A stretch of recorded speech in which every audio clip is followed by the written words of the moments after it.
Tuhan, janganlah bersusah-susah, sebab aku merasa tidak layak menerima Tuhan dalam rumahku. Sebab itu aku juga merasa tidak pantas datang sendiri mendapatkan Tuhan, tapi katakanlah sepatah kata saja, maka hambaku itu akan sembuh. Sepenggal ayat kitab suci itu adalah sepotong kalimat yang diucapkan oleh seorang perwira dalam Injil hari ini. Perwira dari Kapernaum itu menemukan salah satu hambanya jatuh sakit. Tergerak oleh rasa kasihan akan hamba itu, perwira tersebut lantas mengirim seorang menemui Yesus untuk meminta pertolongannya. Namun saat Yesus berada dalam perjalanan untuk menemui hamba yang sakit itu di rumah sang perwira, ia mengirim kembali utusan untuk memberitahu bahwa ia merasa tidak pantas menerima Yesus di dalam rumahnya. Biarlah dari jauh saja Yesus mengucapkan sepatah kata untuk menyembuhkan hamba itu. Ia yakin, ia percaya, ia berserah bahwa Yesus dalam kuasanya pasti dapat menyembuhkan hambanya. Kalimat sang perwira itulah yang menjadi inspirasi doa yang kita doakan sebelum menerima tubuh Tuhan dalam Ekaristi. Ya Tuhan, saya tidak pantas Tuhan datang kepada saya, tapi bersabdalah saja, maka saya akan sembuh. Dan terjadilah seperti apa yang ia imani. Hambanya itu pun menjadi sembuh. Dan lebih dari itu, Yesus pun memuji besarnya iman si perwira itu.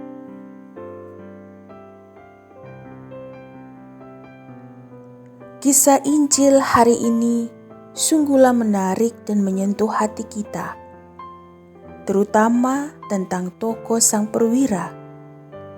Ia memberi teladan tentang kerendahan hati seorang pemimpin. Bukan karena jabatan yang tinggi lantas memenggal nuraninya yang paling terdalam. Justru karena jabatannya sebagai perwira, ia menyadari ia memiliki tanggung jawab kepada semua bawahannya. Perwira itu melakukan segala cara untuk bisa menyembuhkan si bawahan. Inilah contoh konkret seseorang yang melakukan tugas kepemimpinan untuk maksud pelayanan kasih.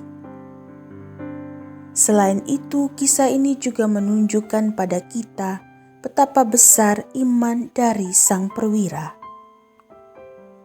Meskipun secara virtual ala zaman itu, ia mengungkapkan kepercayaan yang penuh bahwa sabda Yesus akan mengubah segala sesuatu. Tanpa Yesus harus terlihat langsung di rumahnya, tanpa Yesus harus datang dan menjamah secara langsung hambanya. Hanya melalui kuasa sabda, maka hamba akan sembuh.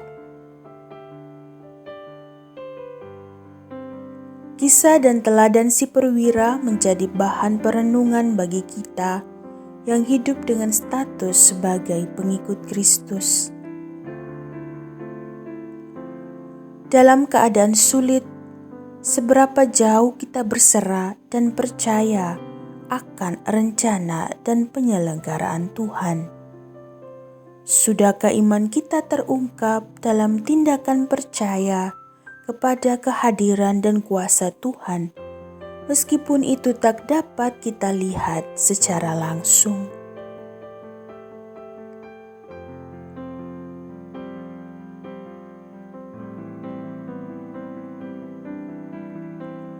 Mari bersama sang perwira kita berdoa. Ya Tuhan, tambahkanlah imanku, supaya bersabdalah Engkau sepatah kata saja, maka hamba-Mu ini akan sembuh.